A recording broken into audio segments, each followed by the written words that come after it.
আসসালামু আলাইকুম, welcome back to my channel আসিয়াস ডেইলি কুকিং অ্যান্ড টিপস। আশা করছি আপনারা সবাই খুব ভালো আছেন। আলহামদুলিল্লাহ আমরাও আল্লাহর আশিস রহমতে খুব ভালো আছি। আজকে আপনাদের জন্য মদিনার দ্বিতীয় দিনের ব্লগটি নিয়ে চলে আসলাম। তো সকাল সকাল মানে ফজরের থেকেই ব্লগটা আপনাদের সাথে শেয়ার করলাম।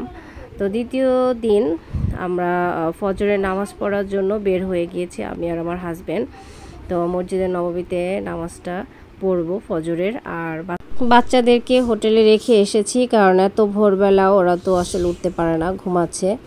আর যেহেতু আল্লাহ নবীর জায়গাতে এসেছি, তো চাচ্ছিলাম আমরা ফজরের নামাজটাই মসজিদে নববীতে আদায় করার জন্য। তো আলহামদুলিল্লাহ আল্লাহ পাক সুযোগ করে দিয়েছেন। আর আমি তো আমার আগের ভিডিওতে বলেছিলাম আমাদের হোটেলটা যেহেতু দূরে, বাস সার্ভিস ছিল। তো এই যে মানে প্রতি নামাজের সময় হচ্ছে বাস এসে দাঁড়িয়ে থাকে, মানে নামাজটা যাতে সবাই মসজিদে নববীতে পড়তে পারে। আর যেহেতু রমজান মাস ছিল, তো ওদের সার্ভিসটা আসলে সত্যি খুব ভালো ছিল। যদিও একটু যেতে সময় লাগে, কিন্তু সার্ভিসটা খুব ভালো ছিল। মানে এক ট্রিপে 2 বারে করে আর কি এখান থেকে যাত্রী নিয়ে যায়। তো আমরাও উঠে গিয়েছি সবার মতন। তো বাসে উঠে যাচ্ছি। তো যেতে যেতে আসলে মানে সূর্য ওঠার আগের মুহূর্তটা এখনও প্রায় মানে শেষ রাত্র বলা যায়। খুবই ভালো লাগছে মদিনা শহরটা। দল বেঁধে সব নারী পুরুষরা চলে যাচ্ছেন ফজরের নামাজ আদায় করার জন্য। এই দৃশ্যটা আসলে মক্কা মদিনায় না আসলে এভাবে আমার মনে হয় না আর কোথাও দেখা যায়, সেটা খুবই কম। তো এই ধরনের পবিত্র জায়গায় আসলে মনটাও আসলে অন্যরকম হয়ে যায়।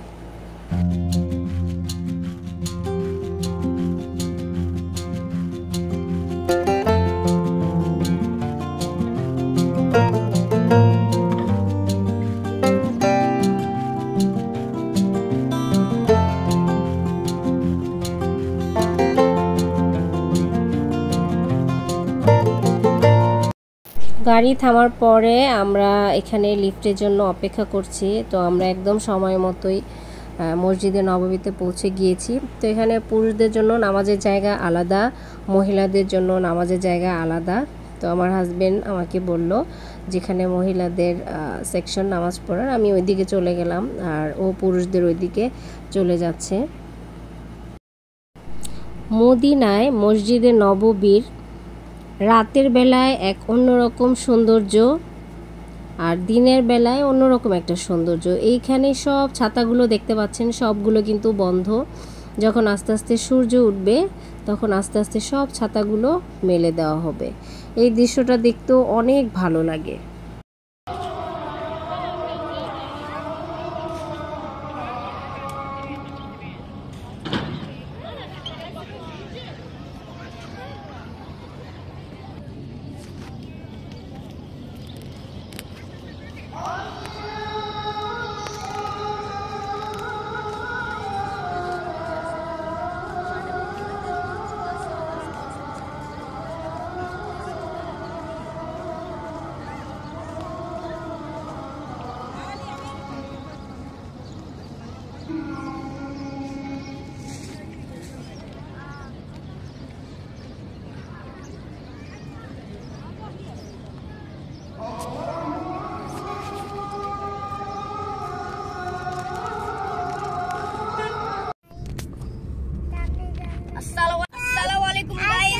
সাফিরের থেকে আমারটা অনেক ভালো গাড়ি, দেখেন আমারটা ডিক্কি খোলা যায়, দেখেন আমারটা দেখবেন না গাইস, এই দেখেন আমারটা দরজা খোলা যায়, আমারটাও দেখেন, আমারটাও দরজা খোলা যায়। আমারটা লাল গাড়ি, আমারটা সবুজ গাড়ি, সবুজ লাগি না, লাইম গাড়ি, লাইম, আমারটা লাইম গাড়ি।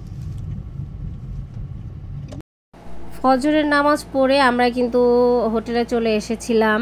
তো এখন দেখতে পাচ্ছেন বেলা 11টার উপর বাজে। তো আমরা বের হয়ে গিয়েছি। আজকে আমরা কুবা মসজিদে নামাজ পড়ব।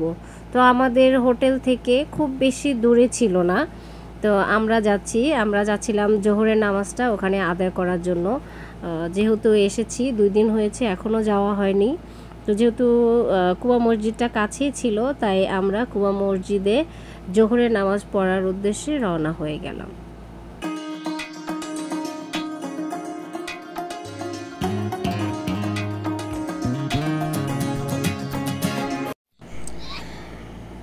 যেতে যেতে পথে আমরা একটু থামলাম। তো আমার হাজবেন্ড হচ্ছে গাড়িতে একটু পানি ঢালবে, কুলেন ওয়াটার দিবে। তো যার কারণে আমরা কিছুটা দূর যাওয়ার পরে একটু ফাঁকা জায়গায় এসে গাড়িটা থামিয়েছিলাম। তো আসলে মদিনাতে ওই সময়টাতে কিন্তু ভালোই গরম পড়েছিল, যার কারণে কিন্তু গাড়িতে পানি দিতে হয়, কুলেন ওয়াটার দিতে হয়।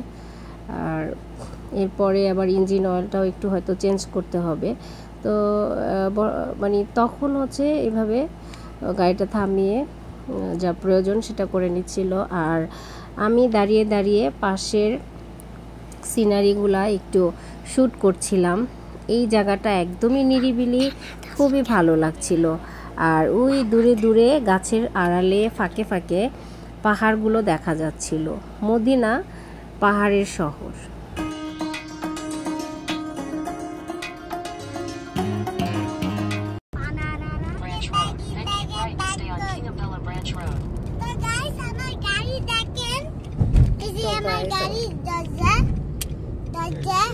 গাইস এই যে আমারটা আস্তে আস্তে আমারটা দেখানি, দুইটা দরজা খোলা যায়। দেখাবো আমার মাঝখানে যাবে না, এটা দিয়ে কি খোলা যায় না। গাইস এই যে আমারটা দেখেন, আমারটা অনেক বড়। এই যে এখানে দরজা এখানে যে 6টা সিট আছে, এখানে দুটো, এখানে দুটো, এখানে দুটো, যে এখানে ডিক্কি আছে, ডিক্কিটা আর উপর দিয়ে মাথা উঠানো যায়। এটা হচ্ছে মিনি ভ্যান গাইস, আর উপরে দিয়ে মাথা উঠানো যায়। আচ্ছা ওকে ঠিক আছে, এখন বসো বসো, ওকে বসো। পাহাড়ি রাস্তা ধরে আমরা চলে যাচ্ছিলাম কুবা মসজিদের দিকে। তো এখানে আমার হাজবেন্ড আবার একটু থেমেছে এখানে গাড়ির ইঞ্জিন অয়েলটা চেঞ্জ করার জন্য। কুবা মসজিদে যাওয়ার পথে এই মসজিদটা পড়েছে, দেখতে এত সুন্দর, অসাধারণ, আমার কাছে খুবই ভালো লাগে। আসলে এখানকার মসজিদের কারুকার্যগুলা এতটা সুন্দর, মনোমুগ্ধকর, মানে দেখলে শুধু চেয়েই থাকতে ইচ্ছে করে।